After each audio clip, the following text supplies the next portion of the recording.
Wamos Cross, Awit Gimir, Rosmar Tan. Usapang pagtulong tayo, di ba matulungin kayo? Try nyo kayang i-check yung mga messenger ninyo. Sigurado ako, maraming nagchat-chat sa inyo para humingi ng tulong. Alam ko, hindi nyo pinapansin yan. Dahil mas binibigyan ninyo ng pansin si Diwata dahil matunog yung pangalan. Pero yung mga nagchat-chat sa inyo sa inbox, binabaliwala nyo lang. Dahil wala kayong mapapala. Dahil yung mga nanghihingi sa inyo, walang pangalan. Hindi kayang iangat yung mga pangalan ninyo sa social media. 'Di ba? Kung usapang pagtulong tayo, i-try ninyong i-check yung mga messenger ninyo. Sa akin nga na mababang vlogger, kakarampot lang ang kita, maraming nagchat-chat nanghihingi ng tulong. Sa inyo pa kaya na matulungin kamo sa kapwa ninyo na mga malalaking vlogger lang. Mas nakakabilib Wamos, Awit, Rosmar at iba pang mga malalaking vlogger dyan na nagbibigay ng tulong kay Diwata. Na kung totoosin, hindi na kailangan pang alalayan si Diwata dahil milyonaryo na yan. Bakit sa kanya nyo ginugugo lahat ng tulong ninyo? Bakit hindi nyo try i-check yung mga messenger ninyo? Alam ko, maraming nagchat-chat dyan sa inyo, humihingi ng tulong. Pero dahil yung mga nanghihingi ng tulong sa inyo, walang pangalan, mababang tao lang, kaya dinididman nyo lang yung mga chat nila sa inyo na paghingi ng tulong. 'Di ba? Tama ako o tama ako? Wamos Cross, Awit Gimir, Rosmar Tan, at sa iba pang mga malalaking vlogger dyan na nagbibigay kay Diwata, na inaangat si Diwata. Baka sabihin na naman ng iba dyan, inggit ka lang dahil hindi ka nabigyan.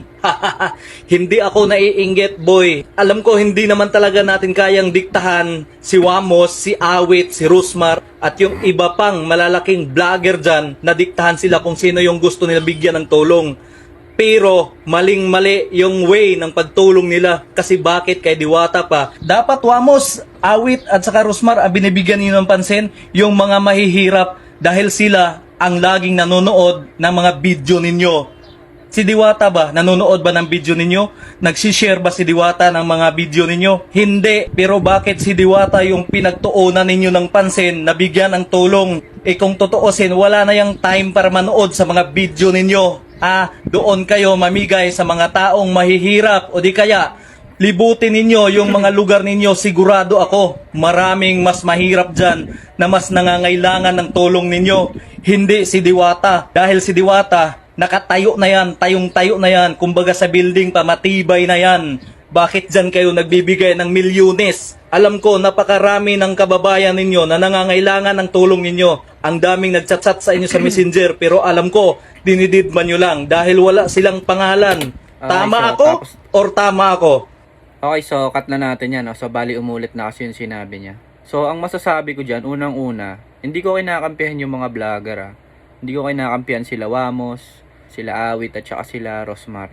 Pero sa akin lang, pera nila yun eh. Kumbaga sila pa rin ang masusunod kung paano nila gastusin yung pera na pinaghirapan nila syempre. No? At pangalawa, malamang sa malamang yung mga ganyang vlogger, marami nang natulungan yan, especially sa relatives nila. No? So hindi naman nila kailangang i-post yun, yung mga relatives na tinutulungan nila. No?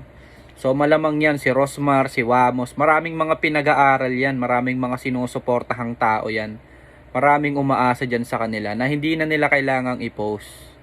At pangatlo, so ang mangyayari kasi kapag tinulungan nila yung mga mahihirap, magko-comment dyan yung mga basher na poverty porn daw. No? So ginagamit daw nila yung content yung mga mahihirap, tinutulungan nila, nagko-comment sila ngayon ng poverty porn.